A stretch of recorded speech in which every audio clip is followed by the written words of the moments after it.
Buenos días. Gracias, Guillermo. Hola, buenos días. Edwin y Guadalupe, gracias. Bueno, me presento con ustedes.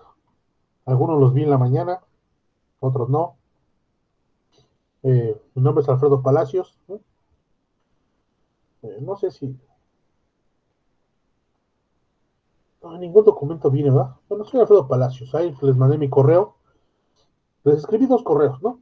Uno por mi cuenta personal, que fue el primero, ¿no? Para avisarles que no había caso, no nos habían dado acceso al sistema. Entonces no teníamos acceso ni a Classroom ni a nada. ¿No? Podemos haber usado para juntarnos o la versión libre sí, pero está limitado en tiempo y mucho relajo, ¿no? Entonces ya después nos dieron acceso al sistema y les mandé otro correo. Ese ya dice alfredo.palacios.enriquez@uacm.edu.mx, ¿no? Toda comunicación por correo será con esa cuenta, igual de ustedes, por favor. Traten de siempre que haya comunicación vía correo, sea correo institucional, ¿no? Porque eso hace que sea oficial, y que no necesiten acuse de recibo, si ustedes lo mandan y yo no lo veo ya es problema mío, y no de ustedes, etcétera, ¿no? Entonces sí hay beneficio, ¿no? La conexión hacia el Classroom es vía institucional, ¿no? También les mandé a todos este, el enlace, o no he revisado si alguien más se dio de alta, según yo revisé el día jueves y no había nadie nuevo, si ustedes conocen a alguien más que se vaya a integrar, pues bueno, pásenle mi número o agréguenlo al WhatsApp y ya que se comuniquen conmigo, ¿no? Yo revisaré, pero hasta donde vi, creo que no había nadie nuevo. Este, si no tienen, también les mandé el código de clase, por si no podían, no les llegó la invitación. A ver si alguien falta. Sí, una persona falta por agregarse. Bueno, ¿cómo vamos a trabajar? Estas semanas de manera virtual, ¿no? No nos han dado instrucciones de cómo va a ser, ¿no? No sé qué les habrán comentado ustedes. A nosotros hoy tenemos una reunión con el enlace de la academia para informarnos cómo va a ser la forma de trabajo, cuáles son los planes que se tienen para el regreso de manera presencial o no. No nos han dicho nada, lo más seguro es que sí regresemos. Pero bueno, el Classroom dice que se va a trabajar. No nos han dicho lo del aforo, ¿no? Ustedes son como 17, creo, alumnos inscritos. Entonces no sé si ustedes alcancen el aforo o tengan que dividirlos, ¿no? ¿Cómo se van a dividir? Según qué pares y nones. ¿Cómo se va a trabajar? Yo entiendo que yo voy a asistir todos los días a clases, yo voy a seguir el temario, ¿no? Y pues no sé qué vaya a pasar con los que no vayan, ¿no? En realidad no es claro, el material va a estar aquí en el Classroom, pero tendremos que adaptarnos a la forma de trabajo, ¿no? No sé, ¿no? Insisto, no nos han dicho gran cosa, yo todavía no entiendo cómo se va a trabajar. En algún punto se decía que se grabaran las clases presenciales, pero bueno, pues no sé si nos van a prestar el equipo, ¿no? Si hay suficiente eh, infraestructura para hacerlo, ¿no? Yo lo dudo, en realidad la universidad está pasando por una crisis financiera, entonces yo dudo que haya suficientes cámaras para grabar y luego la conexión a internet, no todos los salones tienen un nodo de acceso o el internet inalámbrico es malo, no lo describe, es mucho peor, ¿no? Decir que es malo es bueno para ellos, ¿no? En realidad es un servicio muy deficiente, ¿no? Entonces no sé, ¿no? Y yo procuro de mi parte tener que estar usando mi equipo para estar almacenando las clases, estarlo subiendo, pues tampoco tengo un disco duro y luego ni los recursos para subirlo, ¿no? Entonces es complicado. Vamos a esperar instrucciones, ¿no? Ya veremos cómo vamos a trabajar. Por lo menos esta semana vamos a estar trabajando aquí, ¿no? Nos vamos a conectar y pues vamos a estar trabajando con algún material que vamos a estar aquí revisando y vamos a hacer algunos comentarios, ¿no? Porque esta forma de trabajo, bueno, normalmente así como yo trabajo, procuro darles todo el material, ¿no? Todo lo que vamos a ver en clase viene en los PDFs que voy a estar dándoles. Normalmente si es presencial, prefiero que saquen copias para que lo tengan físico, ¿no? Si pueden, imprímanlo para cuando haya presencial, ¿no? Porque luego seguir las cosas en el teléfono pues es complicado, ¿no? Si llevas computadora a lo mejor es más fácil, pero ya los conozco a ustedes. A ver, sigue leyendo y va a estar sacando ahí tu teléfono. No es tan simple, ¿no?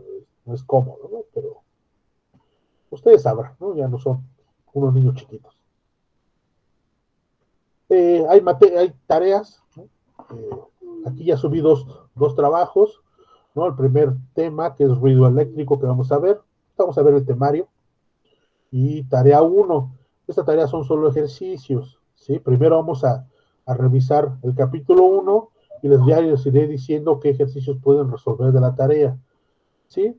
Esta fecha de entrega puede variar, ¿no? Depende de cómo avancemos. Si avancemos relativamente rápido y eso, bueno, pues se quedan estas fechas. Pero si vemos que falta tiempo, podemos cambiar, ¿no? Las fechas de entrega. Aquí puse unas fechas tentativas, ¿no? No se preocupen con respecto a eso.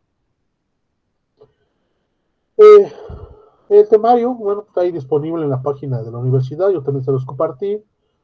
Esta materia es de séptimo semestre, como les comentaba en la mañana, a los que estuvieron, a los que no, bueno, les comento. Esta materia se encarga de revisar eh, los componentes electrónicos que se utilizan en un sistema de telecomunicaciones. ¿No? Nuevamente, ¿no? Línea de transmisión son las formas de conectarte o el medio de transmisión tangible, propagación y antenas son medio de transmisión inalámbrico, comunicaciones analógicas y digitales es la parte teórica, ¿no?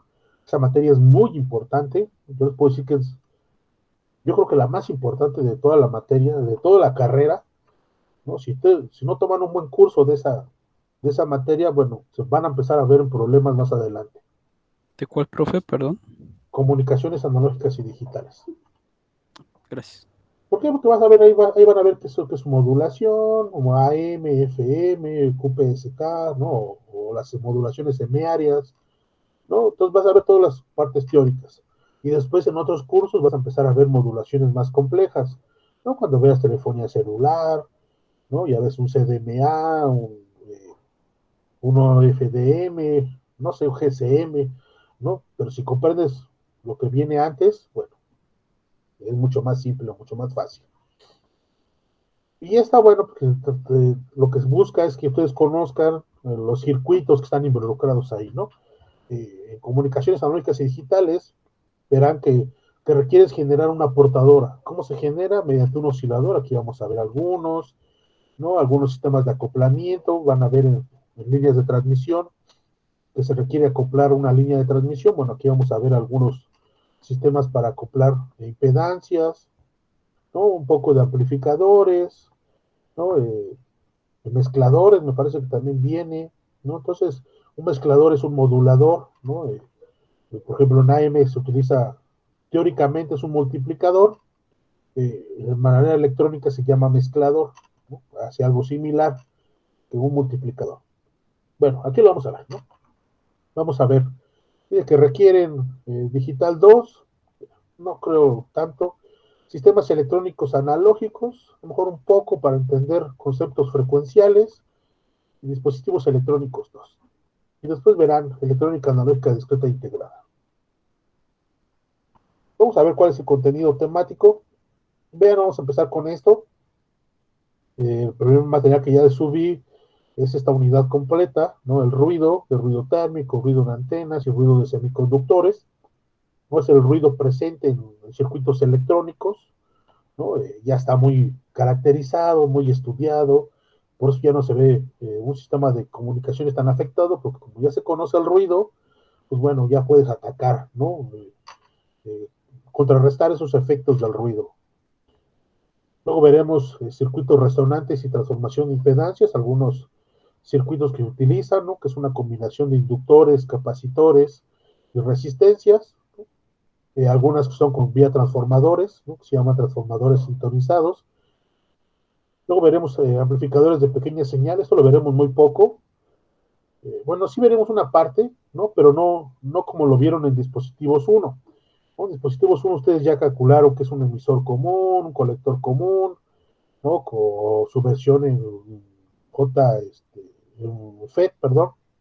¿no? Es un dren común, un colector, una compuerta común, etcétera, ¿no? Aquí vamos a ver más un comportamiento un poquito más profundo de los amplificadores.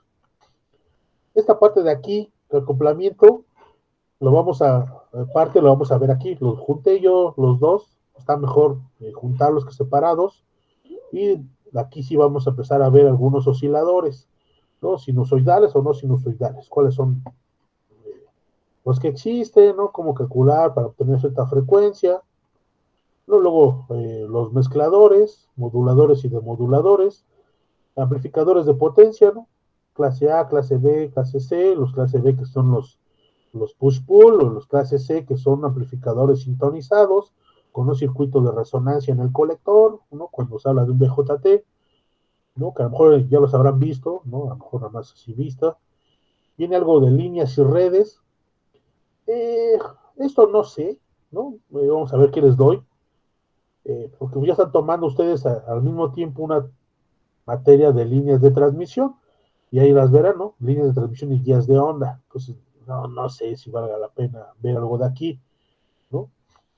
Vean, nuevamente viene acopladores de impedancia. No sé por qué los separaron en tres unidades, pero no los vamos a ver en una sola. Lo que sí vamos a ver diferentes tipos de osciladores. Y vean, aquí vuelve a venir mezcladores, ¿no? Entonces, aquí está, ¿no? El temario no sé quién lo hizo. Bueno, sí sé quién lo hizo, ¿no? Por aquí viene su nombre. Nadie conocido. Ah, sí, miren, el ingeniero Ricardo. No sé, ¿no? No sé por qué los separan, pero bueno, es los temas que vamos a cubrir, ¿no? Evaluación diagnóstica no va a haber, no nos va a dar tiempo, no quiero perder un día de clases, entonces no tiene mucho sentido, ¿no? Al final sirve, sirve mucho, pero pues, no les afecta en nada, entonces digamos que lo único que sirve la evaluación diagnóstica es para saber qué concepto reforzar, en realidad pues voy a reforzar todo lo que necesitemos para que no haya ningún problema, ¿no? Dice que evaluaciones formativas, en este caso habla del portafolio y evaluación de certificación, ¿no? El portafolio va a costar de dos cosas, ¿no? El portafolio y el proyecto valdrá por ahí un 30 o un 40%. ¿Qué vamos a hacer de proyecto? Pues todo depende. ¿De qué? De si vamos a entrar o no al laboratorio, ¿no? Si tenemos acceso al laboratorio, vamos a seguramente implementar un modulador, AM, FM, o una transmisión con una modulación. Yo creo que va a tener que ser analógica porque hay que implementar algunos osciladores, un mezclador, hay que hacer la recepción, hay que hacer una amplificación, un acoplamiento de impedancias, ¿no? Entonces, seguramente tendrá que ser un sistema así.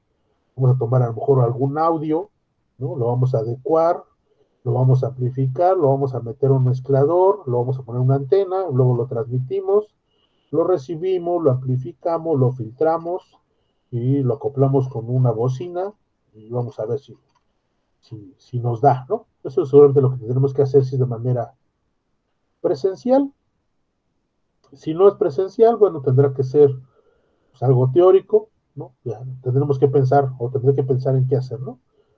Obviamente el proyecto si es presencial tendrá que ser llevar su simulación también, ¿no? Pero bueno, no pasa nada. Tendremos algunos exámenes parciales, no sé si tres o cuatro, no sé, necesito ver cómo vayamos avanzando. Si vamos avanzando rápido, podemos hacer un cuarto examen, ¿no? Sonarán muchos, pero yo prefiero hacer exámenes parciales con menor contenido temático, ¿no? Podríamos hacer dos, con la mitad del curso en uno y la mitad del curso en otro, y creo yo que serían más complicados los exámenes. Entonces prefiero hacer cuatro, normalmente es lo que hago, cuatro, para tener eh, un poquito más corto el contenido temático en los parciales, ¿no?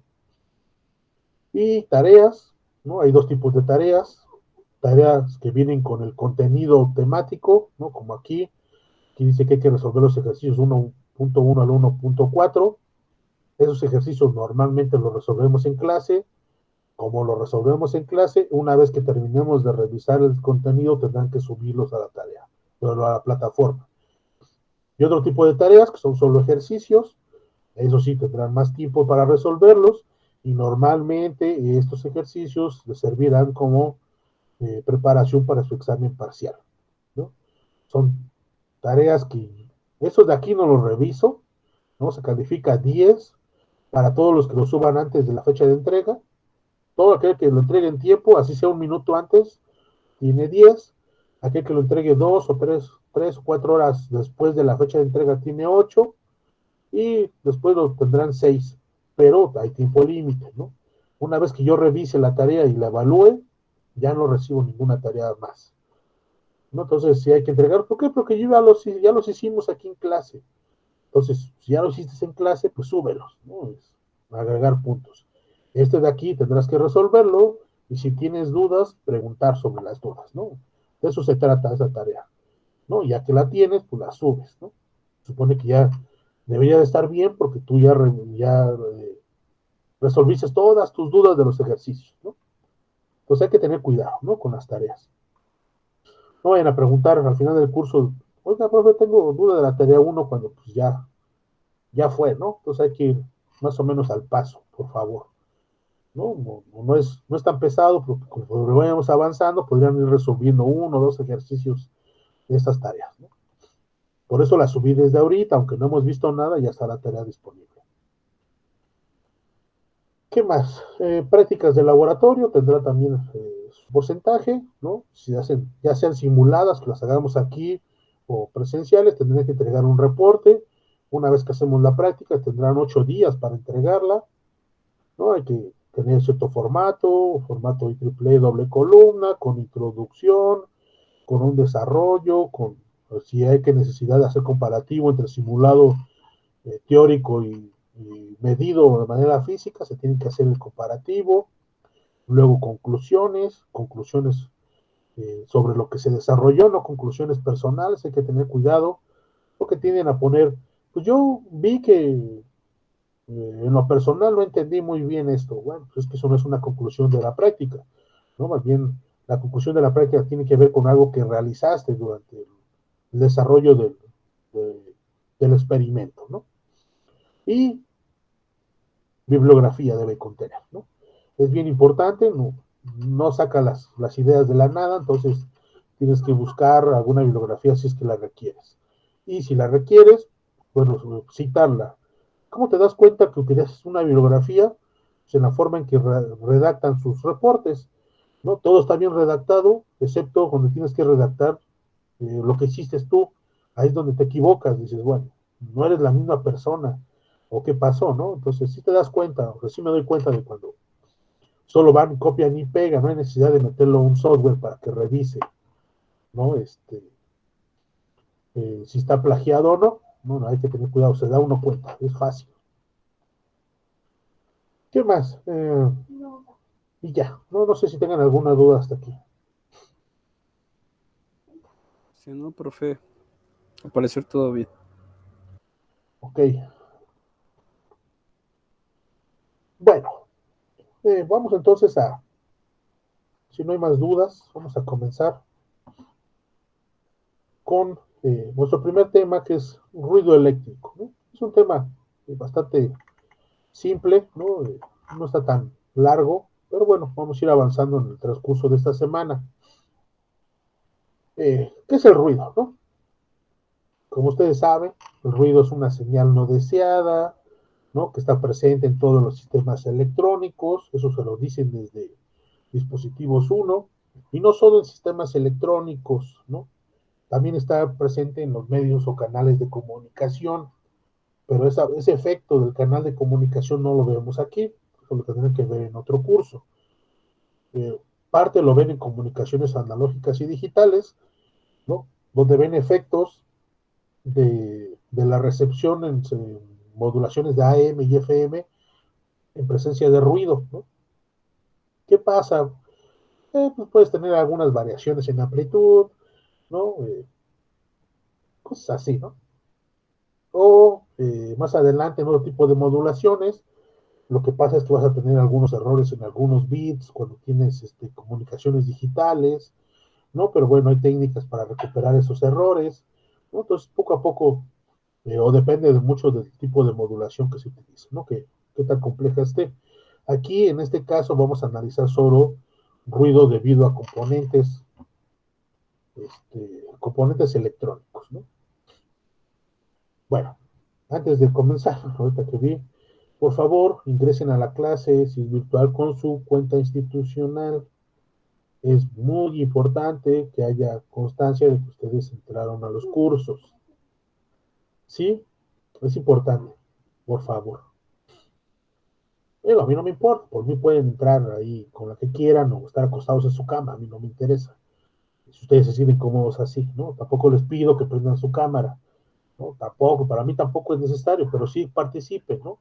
Si hago alguna pregunta o si no hay dudas, pues digan, no, no hay dudas, o ahí en el chat, ¿no? Que se vea que no prenden su cámara y se van a desayunar, ¿no? O que prenden su computadora y se unen y se van, ¿no? Entonces, es importante. Bueno, vamos a empezar entonces.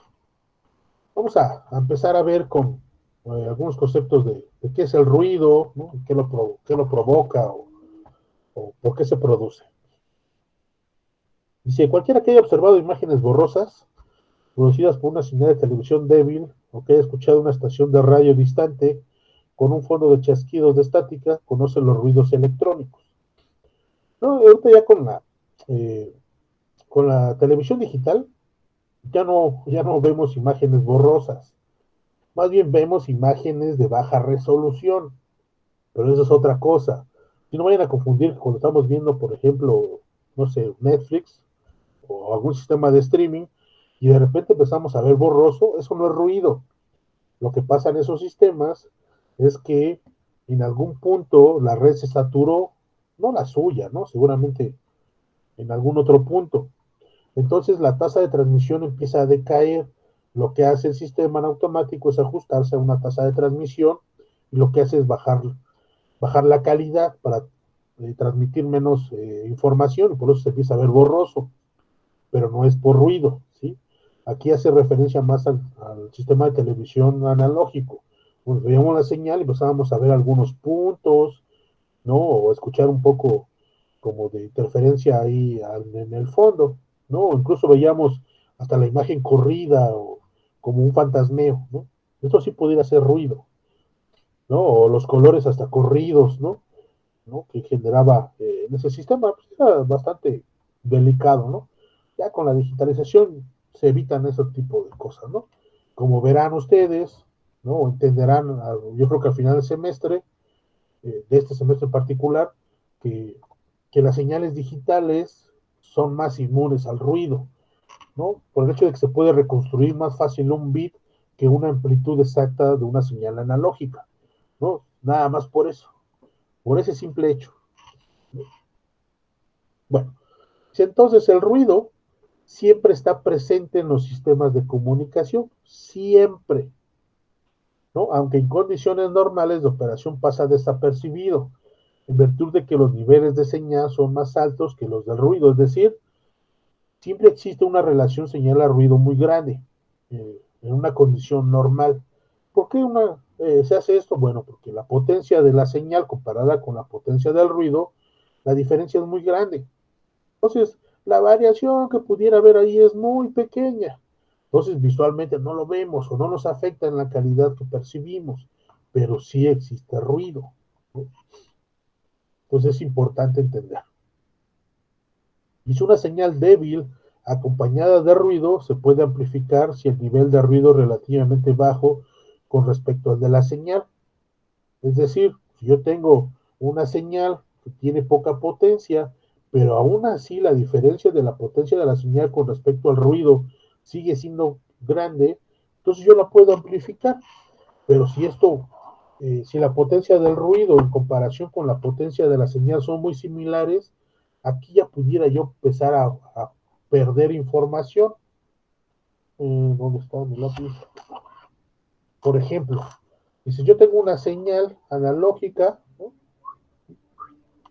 Y tengo una señal de ruido, ¿no? Lo estoy separando, ¿no? Normalmente no, sí se pueden ver separadas, ¿no? Si tú pones un sistema y no transmite señal, pues lo que estás viendo es puro ruido, ¿no? Entonces sí se puede obtener una señal de ruido. Dices, bueno, tengo una señal de ruido, una señal que es aleatoria, ¿no?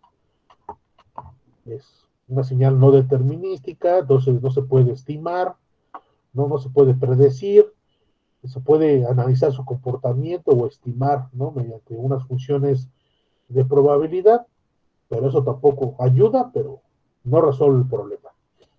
Cuando esta señal es suficientemente grande, lo que pasa es que estas dos se suman, ¿no? Entonces vas a obtener eh, una señal, voy a poner la señal limpia aquí punteada, ¿no? Supongamos que tenemos esta onda sinusoidal, lo que va a pasar es que se van a sumar. Entonces vas a tener eh, una onda sinusoidal distorsionada, ¿no? Como que vibra. No puede variar más o menos, depende de la cantidad de ruido. Uno pensaría, bueno, si esta parte de aquí, si tú lo metes o le calculas su transformada de Fourier, pues tendrá cierto espectro, ¿no? A lo mejor vendrá algo así. Si tú filtras aquí, pues obtienes posiblemente una señal sinusoidal muy parecida a la original. Entonces tú amplificas y amplificas esta señal, pues también amplificas el ruido, ¿no? Porque no lo puedes separar. Pero cuando este ruido es muy grande, ¿no? En comparación con nuestra señal sinusoidal y al sumarla, pues obviamente vas a perder, ¿no? Entonces ya no se puede amplificar, ya no es tan simple, ¿no? Entonces lo que se busca siempre eh, en los sistemas electrónicos es una relación señal a ruido, ¿no? Esta SNR que se llama, que no es más que una razón o la tasa o una división, como lo quieran llamar, entre la potencia de la señal que tú quieres transmitir entre la potencia del ruido, ¿no? O la potencia de la densidad de ruido, porque no puedes calcular la potencia de una señal aleatoria. ¿Puedes calcular la potencia de una onda senoidal? Sí, pero de una señal aleatoria no. ¿Por qué? Porque no sabes cuánto vale. Cuando calculas tú la integral, no sabes cuánto va a valer en un futuro. Todo lo que se calcula es la densidad de potencia de ruido, ¿no? Por ser aleatoria. ¿Eso dónde lo ven? Déjame ver si me acuerdo. No sé dónde lo vean, pero quédense con esa idea, ¿no? Ok. Dice, sin embargo, si el nivel de ruido está próximo al nivel de señal, es inútil amplificación, pues cualquier amplificador intensificará la señal y el ruido de entrada añadiendo su propio ruido. Sí, porque recuerden que un amplificador, tengo algunas cosas aquí, ¿sí? Tú tienes un amplificador, trabaja amplificando cierto rango de frecuencias, ¿no? Voy a poner así un amplificador, ¿no? Tienes una entrada, ¿no? Tienes una salida ya amplificada, ¿no? Suponiendo que el amplificador es lineal, ¿no? Por eso pongo A. Este amplificador tiene cierta respuesta espectral, ¿no? Que normalmente es de una forma pasabanda. Dice, bueno, estas frecuencias de acá no las voy a amplificar y solo quiero que amplifique esta de aquí, ¿no? Así. Ustedes dirán, profe, pero cuando yo vi un emisor común no tenía esta respuesta frecuencial. Bueno, sí la tiene, más que nunca lo analizan, no se analiza en dispositivos uno, se analiza en electrónica analógica discreta integrada, ¿no? Eh, Cuando se tiene, por ejemplo, un amplificador de emisor común, hablando de un BJT, normalmente se ponen capacitores a la entrada, ¿no? Depende cómo polarices, ¿no? Con un divisor a la entrada, aquí se pone un capacitor, ¿no? Y también se pone un capacitor aquí a la salida, ¿no? Este capacitor, dependiendo de sus valores, darán el valor de esta frecuencia de corte. Y luego dentro del modelo pi, ¿no? El modelo pi está así, ¿no? Si no se acuerdan que es el modelo pi, pues ahí echen un ojo.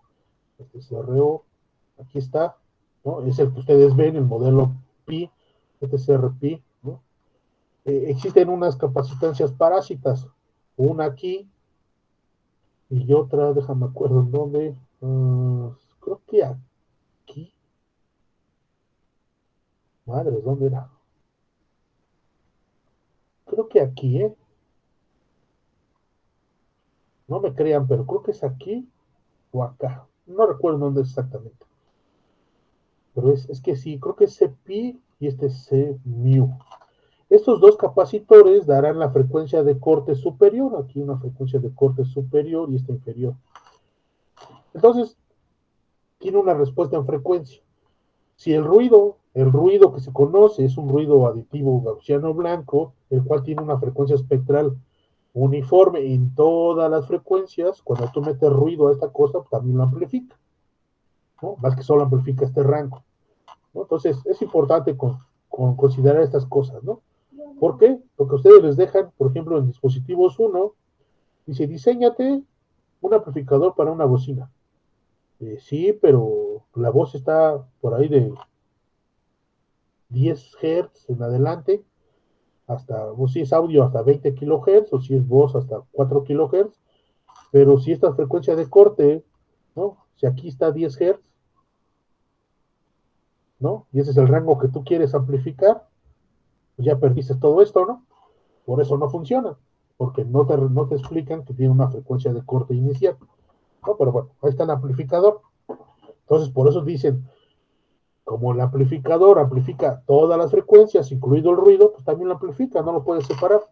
Por eso siempre se busca esta relación señal a ruido que sea mayor la potencia de la señal con respecto al ruido, ¿no? Bueno, dice y luego dice, como el amplificador tiene dispositivos electrónicos, también introduce su propio ruido, ¿no? Ya llegó uno, ya lo amplifico y ahí te va el mío también, ¿no? Entonces, es un proceso más complejo. Dice, este proceso es evidente en cualquier receptor cuando la señal de entrada se desvanece en el ruido, perdón, o en el nivel de ruido externo se eleva hasta el punto que se ahoga la señal. Ya no recibimos nada, ya, bueno, sí recibimos ruido, pero ya lo que deseábamos enviar o recibir, pues ya no tiene sentido, ya está totalmente destruido, ¿no?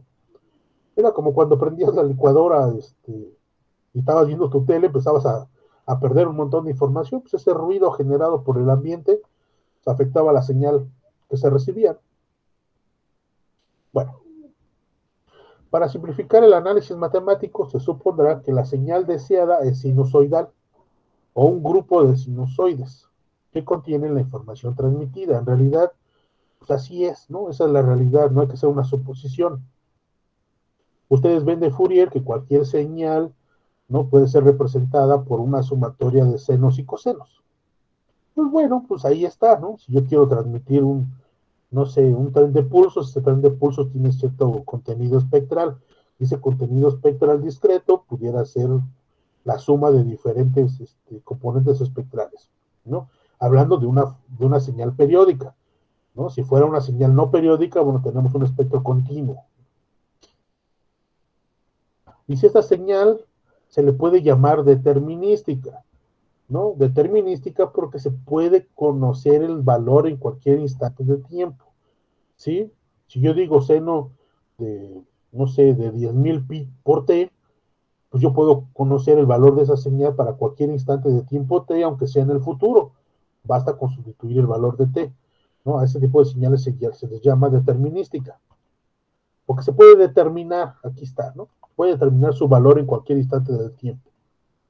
El ruido se define como una perturbación eléctrica que tiende a interferir con la recepción normal de la señal transmitida. El ruido puede estar formado por las señales determinísticas procedentes de fuentes indeseables y además las fluctuaciones aleatorias de voltaje y corrientes originadas por fenómenos físicos. Algunos tipos de ruido aleatorio son el térmico, el de disparo, el de Johnson y el de fluctuación. Vamos a ver cuáles son cada uno de estos. Uno de los objetivos del diseño de sistemas de comunicación es conservar la relación de potencia de señal promedio o pico, no depende, esta relación señal a ruido puede ser promedio o con el valor pico, cualquiera de los dos válidos es válido, ¿no? Puede ser SNR o PSNR, ¿no? Por el pico. A la de ruido promedio, tan alta que el ruido no afecte la operación del sistema. Dicen, bueno, si la solución a nuestro problema es que la relación señal a ruido sea grande, pues hagámosla grande. ¿Cuál es el problema? El problema es que el hacer esta relación señal a ruido grande incluye un costo, ¿no? Que normalmente es energía eléctrica, porque darle potencia a una señal, ¿no? Para que la potencia de esa señal sea mucho más grande que la potencia del ruido, es inyectarle energía. En este caso, pues la energía procederá de la energía eléctrica, ¿no? Porque tenemos que amplificar esta señal. Entonces tampoco es tan fácil, ¿no? O sea, para sistemas donde tenemos que difundir muchas señales, el agregarle demasiada energía, pues tiene un costo, ¿no? Y pudiera ser ya no redituable para el prestador de los servicios, ¿no?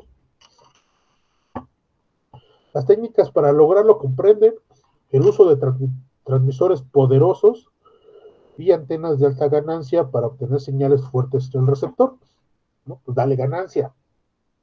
Dos, circuitos amplificadores y mezcladores de señales de tal suerte que introduzcan una cantidad mínima de ruido adicional al procesar señales. Bueno, dice, utiliza circuitos bajos, bajos en ruido. Por ejemplo, si tú compras un amplificador operacional, no sé cuánto cuesta, como 7 pesos, 8 pesos, ¿no? Y si compras un amplificador operacional de bajo ruido, te cuesta casi 4 veces ese precio. Dices, ay, pues también cuesta dinero. Entonces también hay que entender, ¿no? Hay que agarrar un punto medio. Y la tercera forma es utilizar modelos de modulación o codificación que faciliten la separación de señales y ruido. Aquí, esta es la parte que más se ha desarrollado a nivel de telecomunicaciones. Vamos a inventar o a diseñar una técnica nueva de modulación que mejore el ruido, ¿no? O que mejore el comportamiento de la señal con respecto al ruido, ¿no? Y ahí es donde entran todos los tipos de modulaciones más avanzadas, no AM y FM, obviamente no. Cuando pasan a digitales, te das cuenta que las modulaciones digitales son mejor que las modulaciones analógicas, ¿no? Pero no todo se puede transmitir de manera digital. Siempre habrá la presencia de una portadora analógica, normalmente, ¿no? Entonces, bueno, también, ¿no? Ahí está la otra forma. En el caso de fuentes de ruido artificiales, por ejemplo, el de encendido de automóviles, existe la cuarta opción de suprimir el ruido con su origen con filtros, derivaciones o rediseño. Se presta atención generalmente a cada una de estas cuatro opciones y tras seleccionar la mezcla se determinan los factores de costo, peso y eficiencia. Sí, entonces dicen, bueno, si tú ya sabes que hay un dispositivo que está generando el ruido, pues trata ese ruido para ese dispositivo de manera eh, particular, ¿no? Este dispositivo que me está introduciendo mucho ruido, pues voy a tratar de hacerlo mejor o de caracterizar su ruido y compensarlo en un futuro. Y ya, ¿no? Entonces, un equilibrio entre estas cuatro opciones es como se diseñan los sistemas, ¿no? Hay que tener en cuenta que normalmente el costo de dispositivos de transmisión el que lo va a pagar es el usuario final. Tú como prestador de servicios, si haces una infraestructura, lo que buscas es que el costo de la infraestructura la recuperes a cierto tiempo. Lo que haces es pasarle el costo de la infraestructura a tus clientes, ¿no? Entonces, no puedes aumentar los costos nada más porque sí, ¿no? Entonces hay que tener un equilibrio siempre, en todo. Ok, ¿dudas hasta aquí? No, profe. No, profe. Yo tengo una, profe. Sí, a ver, dime. Si hay alguna manera de saber en qué frecuencia se encuentra tal vez el ruido que nos está entrando y a lo mejor suprimirlo con algún filtro. Sí y no. Lo que pasa es que al ser el ruido una señal aleatoria, tiene una función de densidad de probabilidad, ¿no? Entonces, pudiera estar presente en cualquier frecuencia, y esta frecuencia no siempre es única. Entonces, por eso es que no lo puedes filtrar así. Es, bueno, si yo supiera que la frecuencia, por ejemplo, como eh, la frecuencia de la línea de alimentación, ¿no? Que son 60 Hz, como siempre está presente, le pongo un filtro y lo elimino. Y sí, efectivamente hay sistemas que ya no se ven afectados por este tipo de ruido de la corriente eléctrica. Pero otro tipo de ruido, como el ruido electrónico, tienen una densidad espectral uniforme. Es decir, ¿cómo se ve? ¿No? Si tú... ¿Dónde lo dejé? No, espérame. ¿Dónde dejé mi lápiz? Acá está. Si tú quisieras ver el contenido espectral del ruido, ¿no? Aquí está tu frecuencia, ¿no? Y aquí tiene una amplitud. Normalmente se dice que el ruido aditivo gaussiano, y es blanco, tiene una densidad espectral de este tipo. Está contenido en todas las frecuencias, ¿no? Entonces, ¿cómo eliminas este filtro que está presente en todas las frecuencias? No se puede, ¿no? Pues simplemente no se puede. Simplemente lo que haces es tratar de que la amplitud de tu señal sea un poco más grande, ¿no? Para tener mejor potencia. Ok. Bueno, ¿alguien más? Muchas gracias. ¿No? ¿De qué? ¿No? ¿No hay dudas? Bueno, continuemos entonces. Si es deseable caracterizar entonces al ruido eléctrico tan exactamente como sea posible. Una característica común de la mayoría de los tipos de ruido es su naturaleza no determinística, es decir, es aleatoria. Es decir, no se puede predecir la forma de onda exacta del ruido. Se puede obtener una medida de la cantidad de ruido eléctrico conectando un medidor a través de una fuente de ruido para medir el voltaje, o corriente promedio, pico, promedio rectificado, o corriente, o voltaje RMS verdadero. Las relaciones entre estas cantidades difieren para distintos tipos de ruido, esto es, el valor promedio puede ser cero y otros valores pueden no ser cero. El voltaje o corriente RMS verdadero se puede emplear para calcular la potencia de ruido promedio entregada a una carga resistiva. Pero vean, promedio, ¿no? Eso es importante, no puede ser exacto. Como se demostrará, el valor medido depende del espectro de la fuente de ruido y de la respuesta en frecuencia del instrumento de medida. Ahora, si yo quiero medir el ruido con un dispositivo que no analiza el ancho de banda en el cual está el ruido, pues ya estoy perdido, ¿no? No lo voy a poder medir. Si la caracterización en el dominio de frecuencia del ruido se puede dar mediante una curva de densidad espectral de potencia. Vean, densidad espectral de potencia. Pero eso es un valor estimado, ¿no? El tipo más simple de ruido que pudiera encontrarse sería aquel cuya densidad espectral fuera plana dentro del rango de frecuencia de interés. El ruido térmico es un ejemplo común de ruido con espectro de frecuencia plano, asociado al movimiento browniano de los electrones en un conductor. La ley de equipartición de Boltzmann y Maxwell y el análisis de Johnson y Nyquist establece que la potencia de ruido disponible en un ancho de banda de un Hz está dado por Pn, es decir, la potencia de ruido en cierta frecuencia será igual a K por T, donde K es la constante de Boltzmann y T es la temperatura de la fuente de ruido en unidades Kelvin. No sé quién tiene perdido su micrófono. Esta teoría es válida desde corriente directa hasta frecuencias elevadas de microondas. Si el ancho de banda se extendiera hasta el infinito, la potencia disponible de una fuente térmica parecería ilimitada también, ¿no? Bajo esta misma idea. O sea, si tú quieres ver, no sé, no es lo mismo, pero si yo quisiera calcular el área bajo la curva en un ancho de banda, pues bueno, veo el ancho de banda y puedo calcular esta área, ¿no? Pero si este ancho de banda es infinito, pues el área también va a ser infinita, ¿no? Entonces, depende. Lo que se hace normalmente es calcular la potencia promedio aquí,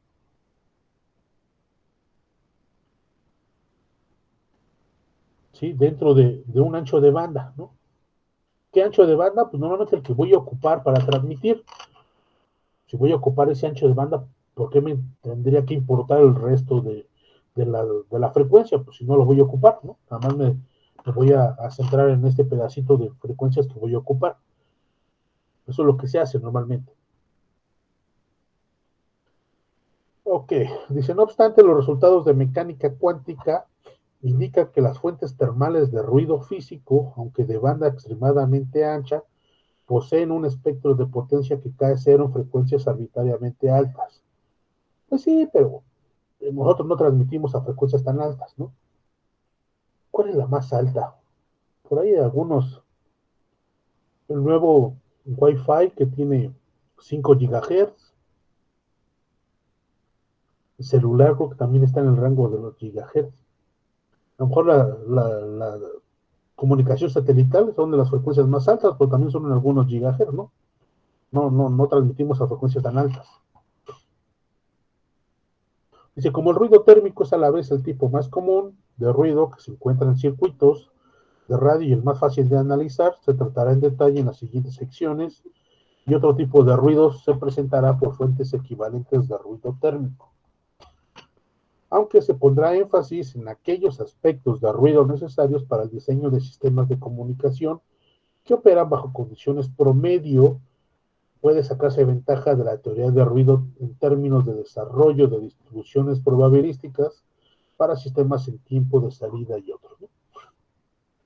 Por ejemplo, en el caso de comunicaciones inalámbricas, ¿no? El ruido introducido por el medio ambiente ya está muy caracterizado. Entonces normalmente se dice, pierde, debido al ruido, hay cierta atenuación cada kilómetro. Entonces tú agarras y lo restas de tu enlace y ya, ¿no? Es bastante simple. Pero bueno, en algunas tareas no. Ahí sí depende de la tarea que se quiera hacer, ¿no? Con respecto al ruido, ¿no? Bueno, vamos a ver lo que son ruido térmico en resistores y en algunas redes o en algunos componentes de resistores. Y como lo implica su nombre, el ruido térmico se debe al movimiento aleatorio de portadores de carga en un medio conductor, cuya temperatura está arriba del cero absoluto. Prácticamente cualquier comunicación se hace por encima de esta temperatura. La velocidad de este movimiento aumenta con la temperatura en forma tal que la densidad de potencia de ruido térmico producida es proporcional a la resistencia del conductor y a su temperatura absoluta, de donde proviene el nombre de ruido térmico.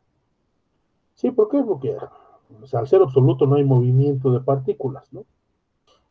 Se le llama también ruido blanco, pues se ha demostrado teórica y experimentalmente que tiene un espectro uniforme hasta frecuencias de 10 a la 13 Hz. Vean, ¿no? Insisto, esta idea de componente espectral uniforme, ¿no?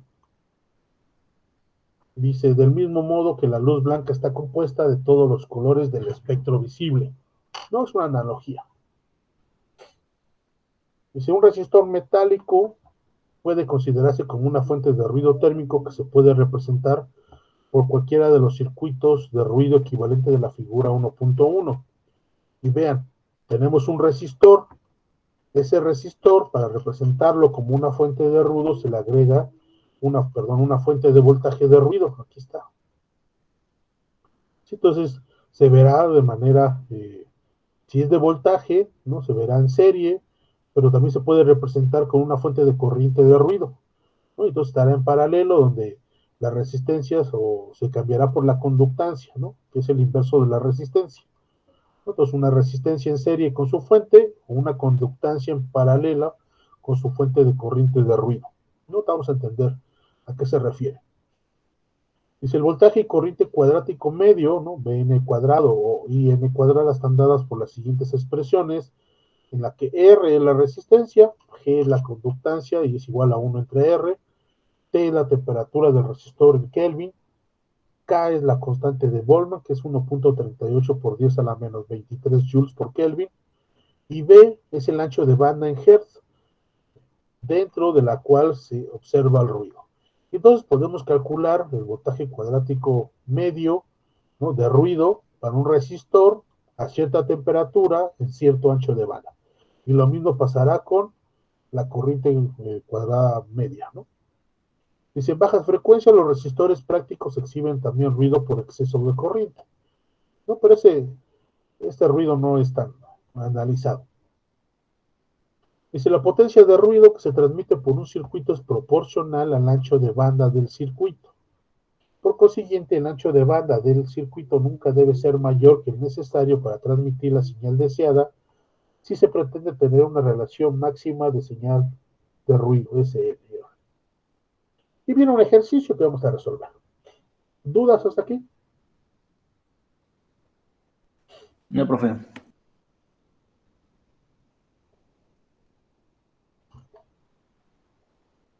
Los demás ya se durmieron. No, profe, ninguna duda. No, profe, no, sin duda, ninguna. Excelente. Todo bien, gracias. Bueno, vamos a calcular entonces este ejercicio. Voy a borrar esto. Ejercicio 1.1.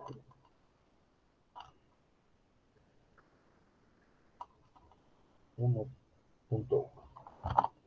Dice, calcular el voltaje de ruido cuadrático medio, es decir, N cuadrada, ¿no? Es lo que nos están preguntando, producido en un resistor de 100 kiloohms en un ancho de banda igual a 10 a la 6 Hz. Dice, una temperatura de 20 grados centígrados o lo que es lo mismo 293 Kelvin, ¿no? Hay que recordar que 0 grados centígrados son 273 Kelvin, ¿no? Bueno, eso es como dato, ¿no? Ok, entonces, ¿cómo lo calculamos? Bueno, nos dice aquí utilizando la fórmula 1.1, que el voltaje cuadrático medio es igual a 4 veces K minúscula, por la temperatura, por la resistencia, por el ancho de banda, ¿no? Simplemente hay que sustituir. ¿Cuánto vale K? 138 por 10 a la menos 23. T, la temperatura que dice que son 293 Kelvin, por el valor de la resistencia que son 100 kiloohms. Lo voy a escribir. ¿Por qué no puse Kelvin? Y por 100 por 10 a la 3. Y por el ancho de banda que es 1 por 10 a la 6, ¿no? Vamos a ver cuánto es, a ver, díganme cuánto les da. Entonces yo lo calculo por acá.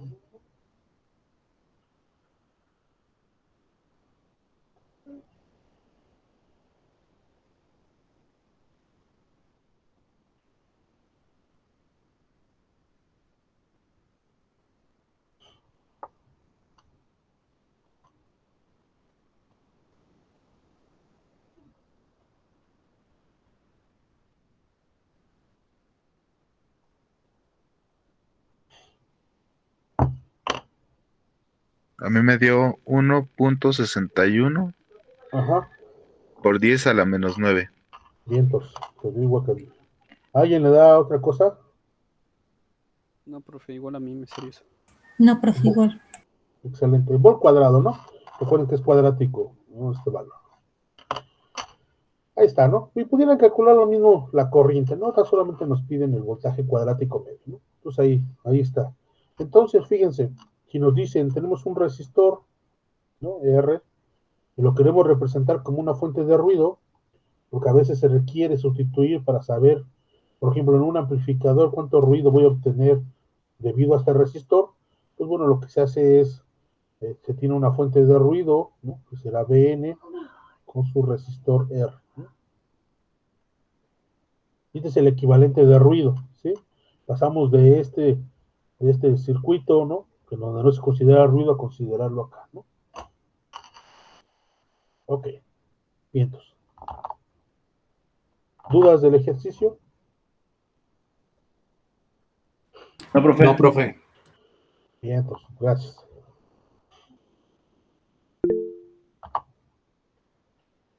Ok, continuemos entonces. Dice, si este resistor de 100 kiloohms estuviera en el circuito de entrada de un voltímetro electrónico con un ancho de banda de 1 MHz, ninguna cantidad de ganancia desarrollada en el voltímetro lo capacitaría para medir con exactitud señales por debajo de 1 milivolt. Lo que pasa es que aquí lo que nos están tratando de entender es que si ustedes quisieran medir el ruido de este resistor, primero tendrían que tener un dispositivo, ¿no?, como el voltímetro, cuya frecuencia vaya de que pudiera medir frecuencias desde el 0 hasta 1 MHz, ¿no? Supongamos que existe. Después tendrías que tener la escala mínima que puede medir. En este caso dice, la mayoría de los voltímetros miden lo más pequeño es 1 milivolt, o algunos, no sé, los de la escuela, es que ya tiene un montón que pues no lo veo, pero creo que no mide menos de milis, creo. No, pero bueno, aún así, ¿no? Estamos hablando de nanovolts, entonces es un valor muy pequeño. Tu aparato tendría que ser muy sensible, ¿no?, tu equipo, para poder medir estos voltajes. Entonces, seguramente no los podrías medir con un voltímetro, ¿no?, comercial, digamos. Los circuitos que contengan más de un resistor se pueden analizar reduciéndolos a una resistencia equivalente de Thevenin. Quizás viene lo más bonito que les gusta a ustedes, ¿verdad? Teoría de los circuitos. Y aplicando la ecuación 1.1. Para obtener el voltaje de ruido cuadrático medio, el equivalente de Thevenin en ruido de un circuito tal es entonces una fuente de voltaje en serie con un resistor ideal sin ruido de valor igual a la resistencia de Thevenin, que difiere del equivalente de Thevenin de señal del mismo circuito. Ojo, dicen, la fuente que estamos buscando hacer de equivalente de ruido no es la misma que la fuente de Thevenin. Y la fuente de Thevenin es un equivalente al medir voltaje. Acá lo que estamos haciendo es tomar solo la resistencia y sustituirla por su fuente de ruido. Sí, no es lo mismo, hay que tener cuidado. Dice, como se puede ver con claridad en la figura 1.2, donde una fuente de señal excita un resistor de carga hipotético sin ruido, RI, que representa la entrada de un amplificador a través de 3 resistores con ruido, R1, R2 y R3. Bueno, aquí lo que está, vean, este es el circuito original, ¿no? Tenemos un voltaje RI aquí. Lo que se hace es, bueno, voy a hacer el equivalente de estas 3 resistencias. No es claro que si yo apago, ¿no?, esta fuente de aquí, una fuente de voltaje, ¿se pone en circuito abierto o cortocircuito? Cuando se apaga, ¿cómo se comporta? ¿Circuito abierto o cortocircuito? Así es, José, gracias. En cortocircuito, una fuente de voltaje se pone en cortocircuito, entonces se hace un cortocircuito aquí, claramente R1 con R3 quedan en paralelo y luego quedarán en serie con R2, ¿no? ¿Sí les queda todo el mundo claro? Porque aquí dice R2 más R1 paralelo con R3.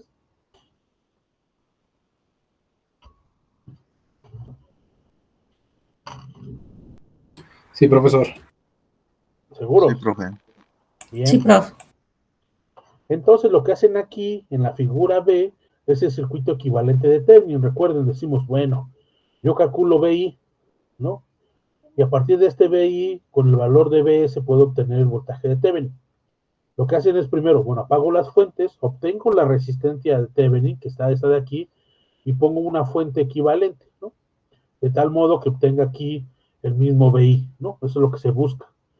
Mientras que en el ruido dice, bueno, tú tienes una resistencia de Thevenin y pone en circuito equivalente de ruido la voltaje cuadrático a partir del voltaje cuadrático medio debido a esta resistencia. Vean, no es lo mismo, ¿sí?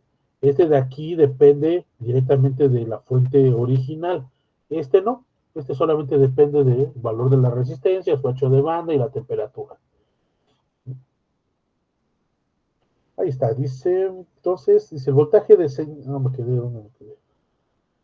Sí, el voltaje de señal en la carga se encuentra mediante la división convencional del voltaje, aunque el voltaje de ruido se encuentra a partir de un circuito en el cual la fuente de ruido está relacionada con la resistencia de Thevenin de la red resistiva. y no con la razón de división del voltaje.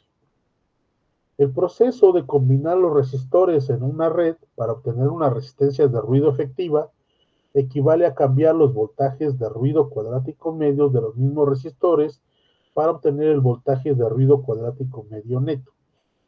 Esto es consistente con el principio estadístico de que si dos o más procesos estáticos se combinan, se obtiene el valor cuadrático medio de la resultante sumando el valor cuadrático medio de cada proceso. Dices, lo que dice es, ¿pudieras apagar esta fuente, ¿no?, para calcular solo la del ruido? Y cada esta de resistencia, cambiarlo por su fuente equivalente de ruido, ¿no?, esta y esta, ¿no? Es decir, agrégale en serie una fuente de voltaje y de ruido, y después reduce ese proceso y vas a llegar al mismo que el que tenemos acá, porque nos dice que son procesos estáticos, ¿no? La suma nos va a dar lo mismo que de obtener a partir de la resistencia de Thevenin. Eso es lo que nos dice aquí. Ok, dice de esta manera, el voltaje cuadrático medio de ruido de un grupo de resistores conectados en serie es la suma de los voltajes de ruido cuadráticos medios en cada resistor. Ok, dice, Nyquist determinó la salida de ruido térmico de una red con elementos resistivos y reactivos, es decir, ya incluidos algunos capacitores o inductores, en un puerto, en un circuito así. El voltaje de ruido térmico cuadrático medio está dado por K por T, ¿no? Es la constante de Boltzmann por la temperatura, por la integral, sobre todo el ancho de banda de la resistencia, pero la resistencia ya no es constante. Recuerden que en un capacitor la impedancia ya depende de la frecuencia, ¿no? Pues vean, si yo tengo una resistencia aquí, ¿no? Esta de aquí, R, ¿no? Aquí podemos decir que la impedancia es igual a R, ¿no? Y sigue siendo un valor constante. Pero cuando se incluyen, por ejemplo, capacitores, ¿no?, o inductores,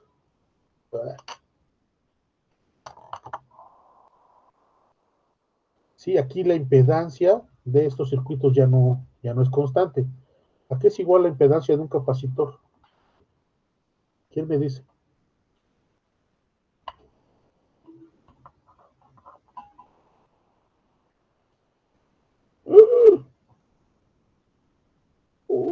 ¿Cuál es? No me digan que no la sabe porque me cuelgo.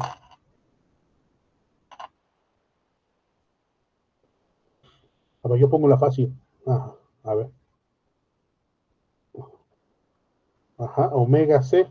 O 1 sobre J omega C, ¿no? Para no ponerlo negativo. Es igual, ¿eh?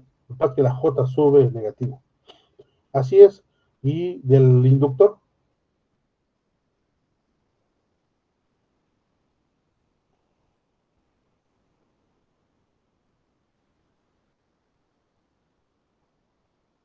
¿No? J omega L, ¿no? Eso es más fácil. Pues J, 2pi por F por L. Aquí está la dependencia de la frecuencia. Entonces, esta de aquí es una impedancia que depende de F, ¿no? Mientras acá no, acá es una impedancia constante. Entonces, al depender esta impedancia o esta resistencia, como lo llaman acá, de la frecuencia, pues bueno, ya puede variar, ¿no? Lo que pasa es que acá ponen el ancho de banda, porque el ancho de banda es constante. Ya no necesitan en esta ecuación que 1.1 integrar el ancho de banda, porque la resistencia es constante en todo el ancho de banda. Bueno, como el área no es constante, necesito calcular el área bajo la curva, ¿no? Entonces, por eso ponen esta integral sobre todo el ancho de banda, es decir, desde la frecuencia inicial hasta la frecuencia final, pero de esta función, que es la impedancia, que ya depende de la frecuencia. Aquí no nos dice, ¿no? Aquí son ya elementos reactivos, ¿no? De donde la resistencia F es la parte resistiva real de la impedancia de entrada a la frecuencia F, y la integración se efectúa sobre el ancho de banda B que interesa. Ok, dice en la figura 1.3 se muestra un circuito paralelo, ¿no?, de una conductancia con una capacitancia.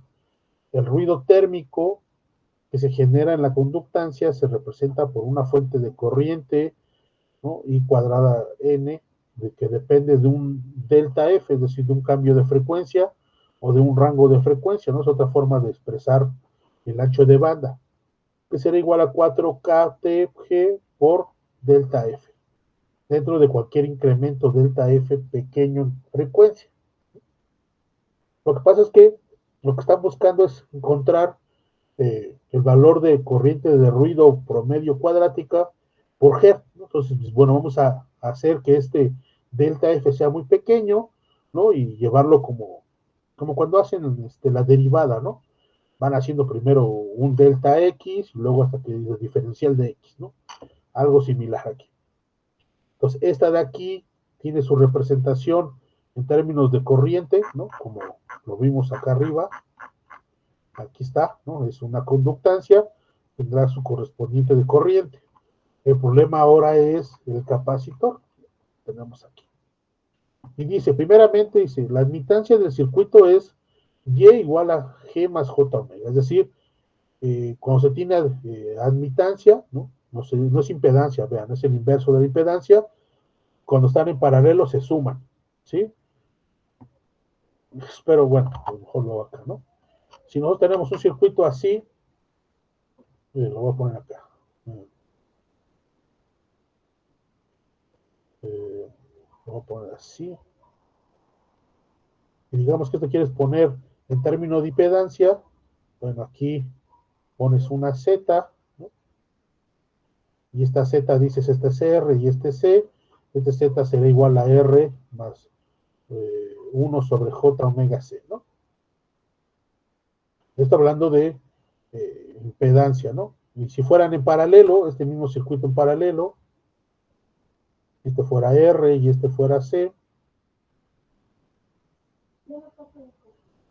Sí, lo quieres poner el equivalente a tener una impedancia aquí como equivalente.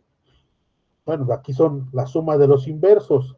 ¿Sí? Aquí la impedancia sería igual a 1 entre 1 sobre R más 1 sobre J omega C, ¿no? Obviamente hay que desarrollarlo y todo el proceso, ¿no? Pero bueno, así se calcula, por eso es hablando de impedancia. Cuando se tiene admitancia es al revés, ¿no? Cuando tienes esto así, y aquí tienes G, y aquí tienes C, y tú lo que quieres es tener un equivalente, ¿no? Aquí, pero en términos de la admitancia, en vez de la impedancia, pues esto será G más J omega C, ¿no? Por eso, ¿no? Así se tiene, y lo mismo cuando están en serie, ¿no? Se hace el inverso. Por eso obtienen este valor, ¿no? En teoría de los circuitos, el voltaje cuadrático medio en el puerto es igual, ¿no? Bueno, el voltaje es igual a corriente por la resistencia o por la impedancia, el valor de la impedancia. Aquí lo que hacen es, en vez de poner impedancias, poner admitancia. Pero como ese es un valor complejo, hay que elevarlo al cuadrado, ¿no? Eso es lo que hacen.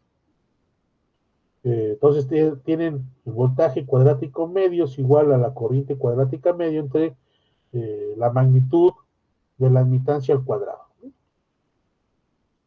Al integrar sobre un ancho de banda infinito, se obtiene el voltaje de ruido cuadrático medio como, bueno, pues entonces hay que integrar esta función desde 0 hasta infinito, donde esta corriente cuadrática, ¿no? Se sustituye con uno de la ecuación 1.2, ¿no? Porque acabamos de ver aquí que esta conductancia tiene su representación en términos de corriente, ¿no? Que aquí está. Y aquí está 4T por G, por un diferencial de frecuencia entre la magnitud al cuadrado de la admitancia. La magnitud de un número complejo es la raíz cuadrada de la parte real al cuadrado más la parte imaginaria al cuadrado. Como está aquí al cuadrado, la raíz cuadrada con este cuadrado se va. Si hay algo que no se entiende, por favor, dígame. Entonces, por eso queda así. Sin embargo, la resistencia en el puerto es igual a G entre G cuadrada más 2pi por F por C cuadrada. Eso es por definición, ¿eh? No se preocupen.